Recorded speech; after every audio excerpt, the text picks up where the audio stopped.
My God, I hate drugs. Happy birthday, happy birthday, happy birthday to you. Wish.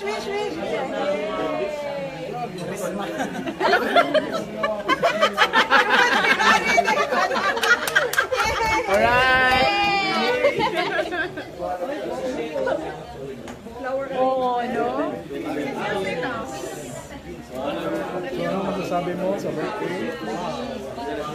Health. Solicitor General Jose Calida stands firm. He has done nothing wrong and he's staying put in his post. In an exclusive interview with CNN Philippines' Pinky Webb, Calida stressed he did not violate any laws regarding contracts obtained by his security firm, Vigilant Investigative and Security Agency Incorporated, from some government agencies. This is a government procurement. There are laws. There is a law and there are procedures.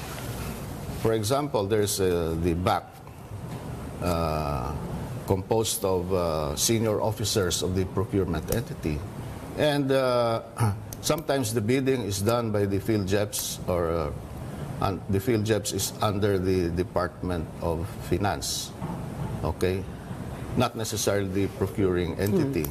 So there are many safeguards there. Calida admits he still owns 60% of Vigilant, but he claims there is no conflict of interest. Under this law, the public official is given two choices. One, to resign within 30 days from the assumption of office. And the other option, the law uses the term and/or, signifying that there is a choice.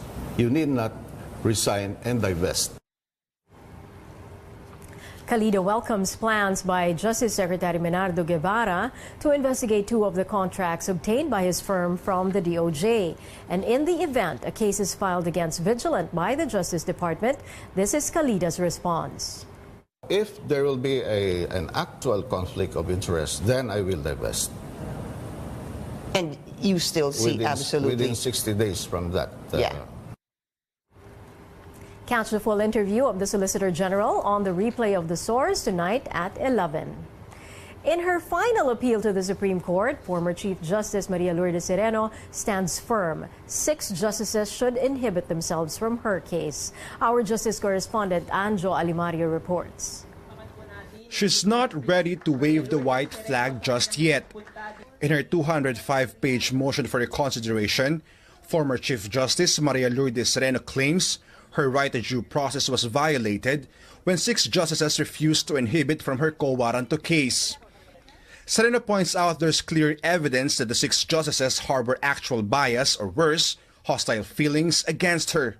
Nabigyan ba ng due process si CJ Sereno sa kaso kung sa palagay niya at meron pong ebidensya na pinahayag naman, 6 ay mukhang na prejudge na yung case, no? Ang nangyari po sa desisyon, para pong binago ang konsepto ng impartiality as a requirement for due process.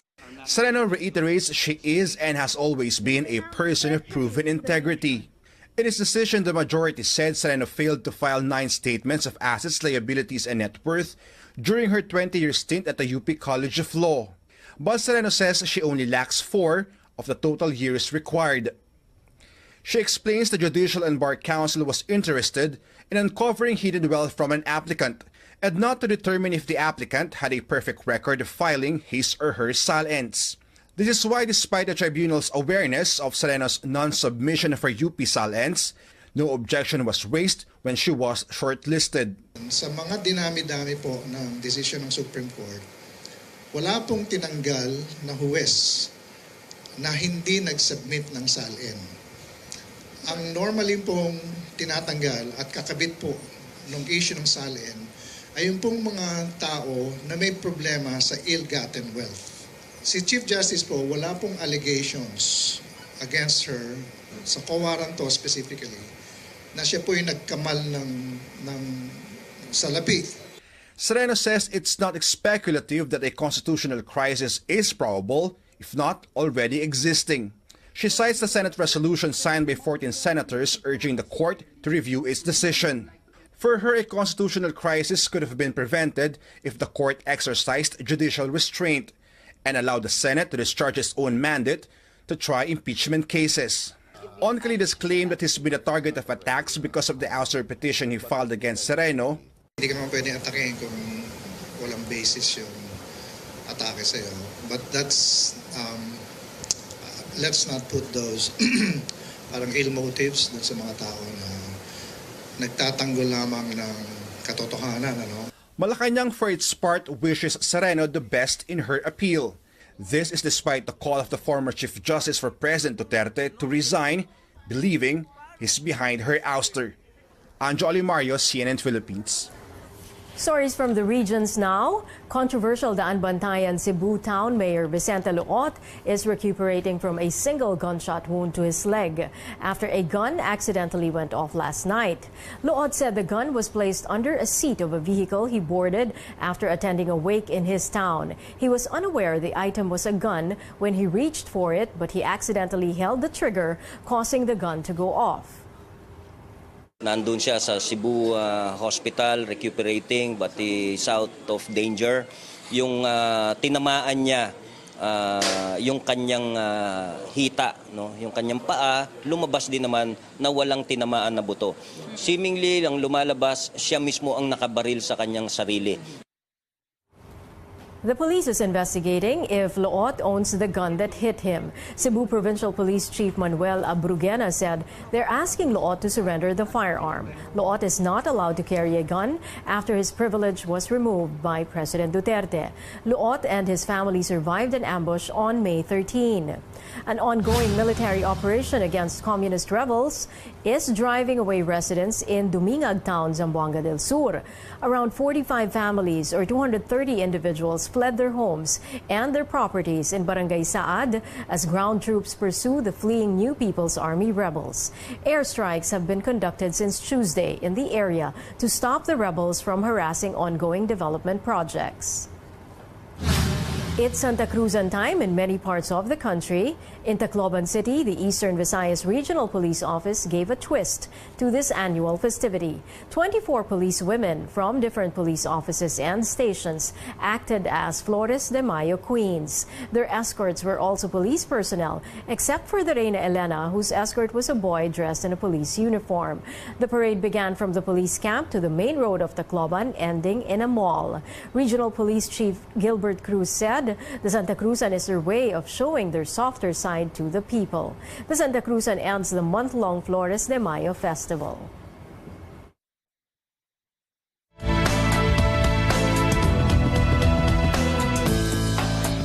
Executives of companies say the government should tap the private sector more to fund projects, just like what happened during the previous administration. The Duterte administration is clarifying they are open to different forms of funding for big-ticket infrastructure projects.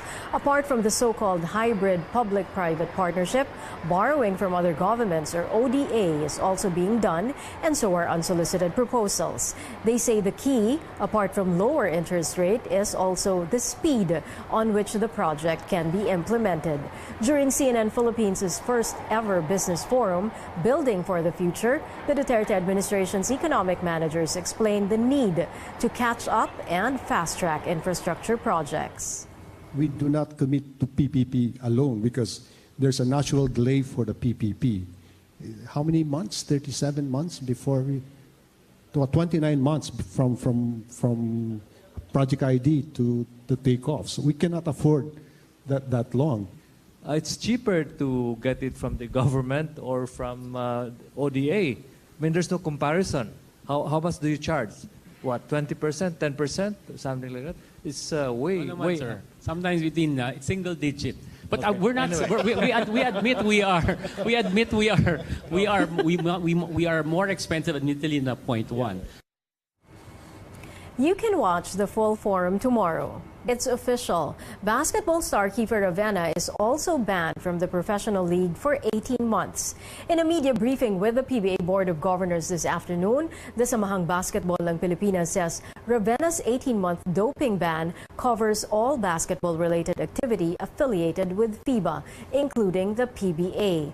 Ravena is also not allowed to practice with his team, the NLEX Road Warriors, and will be sidelined to the team's injured list.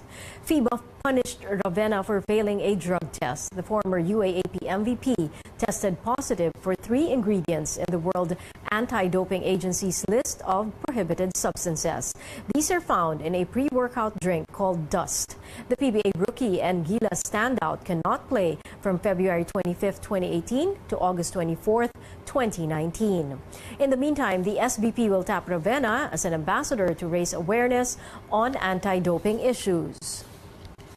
San Antonio Spurs legend Bruce Bowen is in town to celebrate the upcoming NBA Finals with Filipino basketball fans. The 3-time NBA champion is set to grace 2 viewing parties on June 1 and 4. Bowen says he looks forward to meeting Filipino hoop fans, especially since the country holds the largest NBA fan base outside the U.S. with 6.7 million followers. The viewing party for Game 1 will happen tomorrow at the Eastwood Activity Center, while Game 2 will be on Monday at Glorieta, Makati City.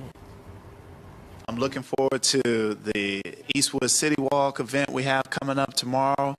I think it's an opportunity for some of the fans to kind of mingle, ask me questions. I'm sure there will be a lot of photos taken, but in all seriousness, I think it's such a great opportunity for the NBA as far as the globalization of the game. Bowen will also be holding a basketball clinic for young boys and girls. He says this is his way of giving back to the basketball community. Bowen ended his professional career in the NBA in 2009. Later at 10, Bruce Bowen will join Charles Chu for a preview of Game 1 of the NBA Finals. They will also talk about his legendary NBA career. The boys are back. American boy band Boys Avenue returns to the country for the 7th time to hold a 3-night concert tour. Boys Avenue will be collaborating with Pinoy music sensation Moira de la Torre. The group says they find connection with Moira in terms of musical style and giving their own versions of different songs. The band also reveals what makes Filipino fans special and why they keep coming back to the country to perform. It feels like coming home. Yeah, there's everybody here has been very nice. That's always the case. People here are so passionate and so welcoming and loving. It's honestly, it's the shows and it's the people. The energy is so crazy. There's actually a lot of places in the world where the crowds are kind of quiet or the different cultures respectful. But in the Philippines, people really get excited about the music and they understand that we're about music and passion and the lyrics and everything else. And I feel like there's a connection with the people. The first show takes place tomorrow night at the Araneta Coliseum. British pop singer Dua Lipa is heading back to Manila. Concert promoter MMI Live announced the 22-year-old singer will be holding a solo concert on September 14th at the Mall of Asia Arena in Pasay City. This will be the 2nd time Dua Lipa will perform in the country. The lowest price tickets are 1,750 pesos. The best seats in the house will cost you 8,500. Tickets will go on sale starting June 18th. Dua Lipa rose to worldwide fame when she released her self-titled debut album in June 2017. She is best known for her songs New Rules, Be the One, and IDGAF.